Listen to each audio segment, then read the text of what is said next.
Miami-Dade County Manager George Burgess reportedly calling it quits after the mayor and a commissioner are booted from office in a recall election. Good afternoon once again. The total recall of Miami-Dade Mayor Carlos Alvarez and Miami-Dade Commissioner Natasha Cejas coming after the politicians decided to raise property taxes and approve pay raises. And the county manager wasting no time, already a candidate for a new job. With details on the county manager and the recall election, Renee Marsh begins our live Team 7 coverage. Renee.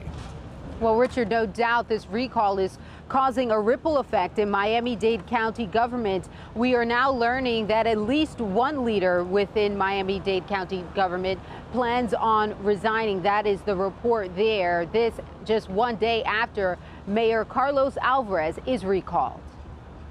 Carlos Alvarez and County Manager George Burgess will speak to the media at 2 o'clock this afternoon. It's reported the day after the mayor's recall, the county manager will resign, and Alina Hudak, Assistant County Manager, will serve as interim mayor. This was never a personal battle between Mayor Alvarez and me. Not personal, but political, responding to skyrocketing property taxes and salary increases for select employees during tough financial times. Billionaire auto dealer Norman Brayman fathered a movement that climaxed Tuesday. Voters casting an historic vote, firing Mayor Carlos Alvarez and County Commissioner Natasha Cejas. The people were not just voting against Mayor Alvarez and Commissioner Cejas. They were voting against business as usual in Miami-Dade.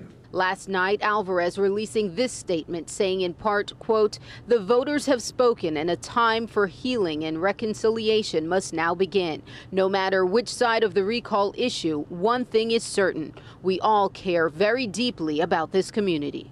Almost 90% of every voter who voted in District 13, which is a lot, voted to get rid of Natasha Cejas. Yes. Yay! Activist Vanessa Brito led the recall against Commissioner Natasha Cejas. Cejas, in office since 1993, lost support on Tuesday. I really cannot believe You did it. that so many people, for the first time, have actually come out and said, you know what, I'm done. Enough's enough. I'm done with what's been going on. I'm done with being taken advantage of by my elected officials. Miami-Dade elections say 88% of the voters voted to recall the mayor and 88% voted to recall the commissioner. We've won a battle. We have set a precedent for Miami-Dade County. Yes.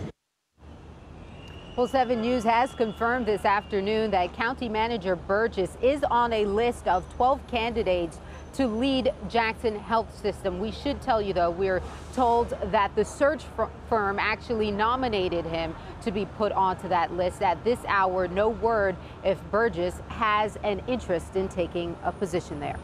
Of course, that press conference is scheduled for later on this afternoon. And of course, 7 News will be there. We're live in Miami. Renee Marsh, 7 News.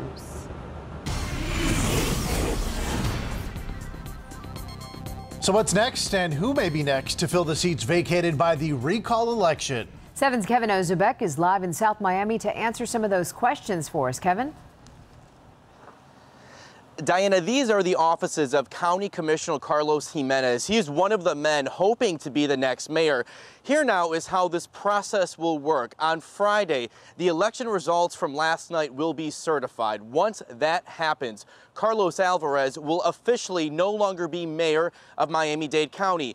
Next, County Commission has 2 options. It can call for a special election and let the people decide, or commissioners can appoint an interim county mayor. Many are expecting commission to go the route of having a special election. So already 3 men are campaigning, wanting to be Miami-Dade's next mayor. Let's show you who these 3 candidates are. As we mentioned already, County Commissioner Carlos Jimenez is one of them. He's been on County Commission since 2004. The second candidate is Hialeah Mayor Julio Robina. He's been mayor since 2005.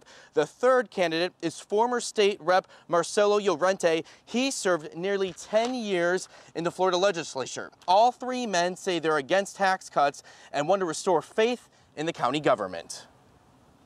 I've voted against every single tax increase, every single budget that the mayor has proposed that did have a tax increase. So no, I will not do that. You can't do that at a time when people are suffering the way they're suffering. We're still in the midst of a very severe recession. We got to return the abusive tax hike that was placed against the residents of this community when it was totally unnecessary. So we got to reform, redo the budget. I think it starts from the top, setting the example with the misspent money that's currently occurring in our county. Now, if commission calls for a special election, those three candidates won't have that much time to campaign. That's because the special election will have to be held within 45 days. We are live in South Miami. Kevin Ozebek, 7 News.